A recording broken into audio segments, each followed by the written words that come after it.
여러분 안녕하십니까? 여수 MBC 뉴스데스크입니다. 훌쩍 흘러버린 연휴 속에 귀경객들은 아쉬움을 머금고 일상으로 돌아갔습니다. 짧은 기간이지만 쉼과 여유를 담아가려는 관광객들도 많았는데요. 연휴 마지막 날 풍경을 김종수 기자가 취재했습니다. 두 손 가득 담긴 선물 꾸러미마다 가족들의 정성이 묻어납니다. 행여 다음 교통편을 놓칠까 서둘러 배에서 내려보지만 발걸음이 쉽게 떨어지지 않습니다. 할머니의 품에 익숙해진 손자들도, 자식들을 떠나보내는 부모들도 훌쩍 흘러버린 연휴가 못내 아쉽습니다. 맛있는 거 많이 먹고 다음에 기회가 있으면 또 다음에 또 가고 싶어요. 나흘간의 연휴를 마무리하고 몸은 일터로 향해도 귀경객들의 마음은 여전히 고향에 머물러 있습니다. 우리의 명절 한가위지만 가족을 향한 그리움은 국적이 따로 없습니다. 지역 내 외국인 노동자들 역시 명절이 주는 의미를 되새기며 다시 볼 가족들을 그려봅니다. 삼삼오오 모여 서로의 안부를 묻다 보면 어느덧 위로가 되고 안식이 됩니다. 명절 때니까 고향이 생각 많이 나요.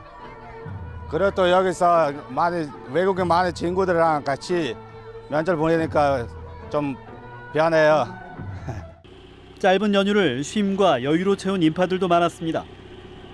가까운 섬에서 낚시를 만끽한 강태공들은 좋은 추억과 함께 풍성한 생선들을 덤으로 챙겨갔고, 며느리에서 어느덧 시어머니가 된 할머니들은 남도의 정을 느끼기 위해 짝을 지어 배낭여행을 즐겼습니다. 우리끼리 이렇게 배낭 메고 떠난 거는 처음 여수 왔죠. 중학교 동창이에요. 그래가지고 이제 마음이 맞아가지고 올해는 이 여수로 오자 밤바다도 볼 겸. 그리운 만큼 다음을 기약하는 기대감도 넘쳐났던 연휴 마지막 날. 명절 때마다 반복되는 익숙한 작별이지만 고향이 주는 풍성한 기억들을 품고 귀경객들은 다시 일상으로 돌아갔습니다. MBC 뉴스 김종수입니다. 여수시가 미세먼지 저감을 위해 민간 차원의 다양한 방지시설 설치를 지원합니다. 여수시는 다음 달까지 소규모 영세사업장 14군데를 선정해 노후 방지시설 교체 비용으로 올해 안에 1,000만 원에서 최고 3억 원의 비용을 지원하기로 했습니다. 또 노후 경유차와 건설 기계 등에 대해서도 각각 54대와 30대분에 대해 매연과 질소 산화물 저감 장치나 엔진 교체 비용 등을 지원할 방침입니다. 전남도가 적조 방제를 위해 4억 5천만 원의 예산을 추가 지원합니다. 전남도는 적조특보가 발령된 도내 시군에 예찰 선박 유류비와 방제 선박 임차비, 황토 추가 구입 등을 위한 예산 4억 5천만 원을 긴급 추가 지원하기로 했습니다. 전남도는 올해 초 적조 발생 우심 지역에 적조 구제물질 구입과 양식시설 현대화 사업에 필요한 예산 26억 원을 지원한 바 있습니다. 전남도는 적조 주의봉 발령 이후 현재까지 선박 260여 척을 동원해 황토 1,600여 톤을 살포하는 등 방제 활동을 하고 SNS를 이용해 어업인 7만 3,600여 명에게 적조 발령 상황 전파 등 적조 피해 예방에 총력을 다하고 있습니다. 순천에서 열리는 2019 대한민국 균형발전 박람회 성공 개최에 민간도 동참하고 있습니다. 순천시는 국내 최대 정책 박람회인 2019 대한민국 균형발전 박람회에 관내 숙박업과 음식업, 교통 종사자 등 민간 차원의 성공 결의가 잇따르고 있다고 밝혔습니다. 균형발전 박람회는 오는 25일부터 27일까지 3일간 순천만 국가정원, 순천만 생태문화교육원 일원에서 펼쳐집니다. 우리 토종 돌고래 상괭이 국제 멸종 위기종이면서 우리나라 보호생물이지만 한 해 수백 마리에서 1,000마리 이상이 죽은 채로 발견되는데요.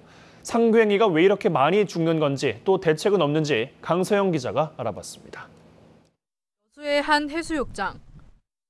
10일 이곳에서 상괭이 사체가 또 발견됐습니다. 올해 여수에서 발견된 것만 벌써 4마리째. 지난 5년간 신고된 상괭이 사체는 5,300여 마리로 2011년 파악된 전체 개체수의 3분의 1에 달합니다. 우리나라 서남해에 주로 서식하는 토종돌고래 상괭이는 국제 멸종 위기종입니다.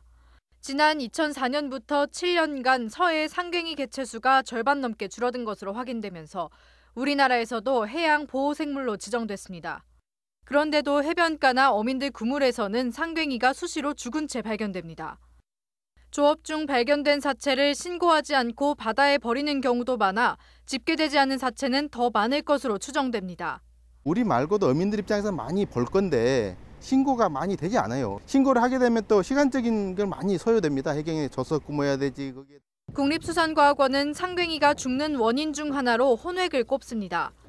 고래류인 상괭이는 수면으로 올라와 숨을 쉬어야 하는데 물고기와 함께 어구에 걸리면서 수면으로 올라오지 못해 질식사하는 겁니다. 이 때문에 어획량엔 큰 영향을 주지 않으면서 상괭이가 빠져나올 수 있게 만든 어구가 개발 중이지만 실제 어업 현장에 적용하기까진 상당한 시일이 걸릴 것으로 예상됩니다. 미국이나 캐나다 같은 이런 나라들에서는 고래가 안 죽도록 이 방법을 적용해서 고기를 잡으시오라고 명령을 내리기가 쉬운데요. 대한민국 같은 경우는 어업인들이 바로 어획량이 줄어들면은 그걸 다 보상을 해내라. 이런 식의 접근이 우리 곁에서 점차 자취를 감추고 있는 토종 돌고래 상괭이. 상괭이 보호에 대해 우리 사회에 관심이 모아져야 한다는 목소리가 커지고 있습니다. MBC 뉴스 강소영입니다.